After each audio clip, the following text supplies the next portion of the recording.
بسم اللہ الرحمن الرحیم۔ مظلوم کی حمایت کا عہد۔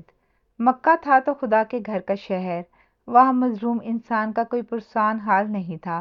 خدا کے گھر کی چار دیواری کے علاوہ مجبور اور مظلوم کہیں جا کے دستک نہ دے سکتا تھا۔ لوگوں کے دل اکثر کعبہ کے پتھروں سے بھی سخت تھے۔ وہ ظلم کرنے پہ آتے تو اس امن کے شہر آئے پردیسیوں اور مسافروں کو بھی لوٹ لیتے، کوئی داد رسی نہ کرتا۔ ایسا ایک بار ہوا جب آقا صلی اللہ علیہ وآلہ وسلم 20 سال کی عمر میں تھے۔ آقا صلی اللہ علیہ وآلہ وسلم نے مظلوم کی حمایت میں ہر ممکن مدد کرنے کا ایک حلف اٹھایا۔ ابھی جنگ فجار کو ختم ہوئے 1.5-2 مہینے ہی ہوئے تھے کہ مکے سے بہت دور یمن کے ایک قصبے زبید کا ایک تاجر مکہ میں تجارت کی غرض سے آیا۔ قریش کے ایک معزز شمسی گھرانے کے امیر زادے عمر بن عاص کے والد عاص بن وائل نے جو عبد شمس کا پوتا تھا، اس نے زبیدی یمنی مسافر کا مال و اسباب رکھ لیا، قیمت ادا نہ کی۔ وہ مسافر بڑا تڑپا، گڑ گڑایا، مگر اس کی نہ سنی گئی۔ وہ اپنی داد رسی کے لیے قریش کے کئی معزز قبیلوں کے سرداروں کے پاس گیا، کسی نے توجہ نہ دی۔ ان قریشی قبائل میں بنو عبدالدار، بنو مخزوم، بنو جمح، بنو سہم اور بنو عدی تھے۔ کسی نے اس کی نہ سنی، کسی کو ترس نہ آیا۔ آخر وہ زبیدی مسافر کعبہ کے پاس اونچے پہاڑ جبل ابو قبیس پہ چڑھ کے کعبہ میں موجود تمام لوگوں سے انتہائی مؤثر دلگیر شاعرانہ انداز میں اپنا دکھ سنانے لگا۔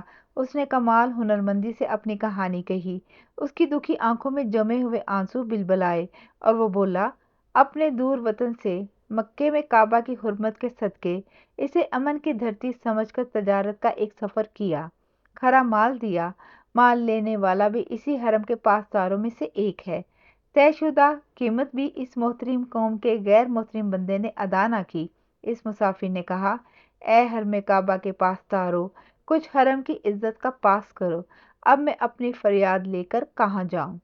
اے اہل قریش، بے سہارا مظلوم کی مدد کرو، انصاف دو۔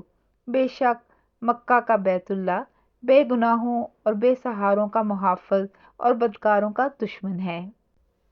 مکہ کے لوگوں کے کان کھڑے ہو گئے۔ حرم کعبہ میں مظلوم کی یہ پکار سنی تو ان کے دلوں کی دھڑکن تیز ہو گئی۔ سب چپ تھے، شرمندہ۔ آقا صلی اللہ علیہ وآلہ وسلم کے والد سیدنا عبداللہ کے ماجائے سگے بھائی زبیر بن عبد المطلب اس فریاد کو سن کر اٹھ کھڑے ہوئے۔ انہوں نے باقی لوگوں کو متوجہ کیا کہ مظلوم کی داد رسی ہونی چاہیے۔ پھر ان کے ساتھ آقا صلی اللہ علیہ وآلہ وسلم کا کنبہ، بنو ہاشم اور بنو مطلب، بنو زہرہ سیدہ آمنہ کا خاندان، بنو اسد سیدہ ختیجہ کا گھرانہ، بنو تیم حضرت ابو بکر کا قبیلہ، عبداللہ بن جدعان کے ایک محل نما بڑے گھر میں اکٹھے ہوئے۔ وہاں سب لوگوں کے لیے ایک ضیافت کی گئی۔ عبداللہ بن جدعان کا تعلق بھی بنی تیم سے تھا۔ وہاں ان سب نیک فطرت لوگوں نے حلف اٹھایا کہ ہر مقامی اور غیر مقامی مظلوم کی کسی بھی ظالم کے خلاف ہر طرح سے مدد کریں گے، یہاں تک کہ حقدار اور مظلوم کا مطالبہ پورا ہو۔ یہ معاہدہ عبدالآباد تک قائم رہے گا، نسل در نسل یہ ہم سب پر واجب رہے گا۔ جب تک سمندر میں پانی ہے اور مکے کے پہاڑ کھڑے ہیں، مظلوم کی حمایت کا یہ وعدہ، یہ معاہدہ قائم رہے گا۔ جب یہ معاہدہ ہو رہا تھا تو آقا رسول برحق صلی اللہ علیہ وآلہ وسلم بھی اپنے چچا کے ساتھ وہاں موجود تھے اور حلف اٹھانے والوں میں سے تھے۔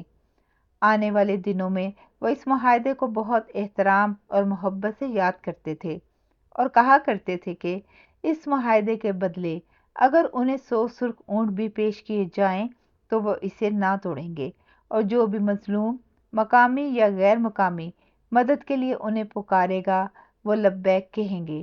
عبدالآباد تک یہ معاہدہ قائم ہے، قائم رہے گا۔ حلف اٹھا کے مکہ کے وہ سب سلیم الفطرت لوگ بشمول آقا صلی اللہ علیہ وآلہ وسلم عاص بن وائل کے گھر کٹھے ہو کے گئے اور انہیں دو ٹوک لفظوں میں مظلوم کا حق ادا کرنے کو کہا۔ اسے بھی شاید حلف کی خبر ہو چکی تھی۔ اس نے بے چون چرا مظلوم کا سارا حق ادا کر دیا۔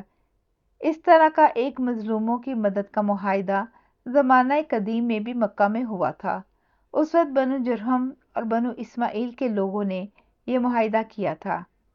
اس معاہدے کے بانی ابن اسحاق کے مطابق 3 معزز لوگوں کے ناموں میں 3 نام مشترک تھے: فضل بن مضالہ، فضل بن وداع اور فضل بن حارث۔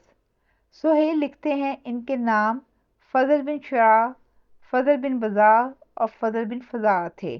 کہتے ہیں چونکہ قدیمی عہد نامے کو 3 فضل نامی لوگوں کی سرپرستی حاصل تھی، اس لیے اسے حلف الفضول کہا گیا۔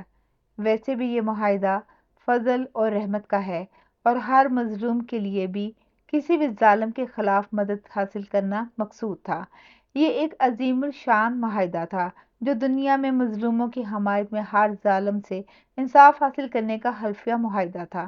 حلف الفضول پہ قسمیں اٹھانے والے سب عظیم لوگ آج بھی ہر مظلوم کی داد رسی کے لیے پہنچنے کا حلف اٹھائے ہوئے ہیں۔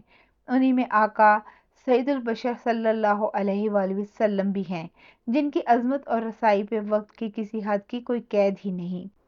یہ حلف اور یہ معاہدہ آج بھی قائم ہے، کیونکہ سمندروں میں ابھی پانی ہے اور مکے کے وہ پہاڑ اسی آبرو و تمکنت سے آج بھی کھڑے ہیں جو اس معاہدے کے گواہ ہیں، اور اللہ بھی ان سب پہ شاہد ہے۔ کسی مظلوم کو شک ہو تو ایک بار آواز دے کر دیکھ لے، پکار لے آقا صلی اللہ علیہ وآلہ وسلم کو۔ اس معاہدے کو یاد کرا کے کوئی بھی ظالم ہو، کسی بھی گھمنڈ میں ہو، وہ اپنا انجام سوچ لے۔ ہر مظلوم، مقامی یا غیر مقامی، ایک پکار کے فاصلے پہ آقا صلی اللہ علیہ وآلہ وسلم کی مدد موجود ہے۔ کوئی مظلوم آزما لے۔ جاری ہے۔ جزاک اللہ خیر۔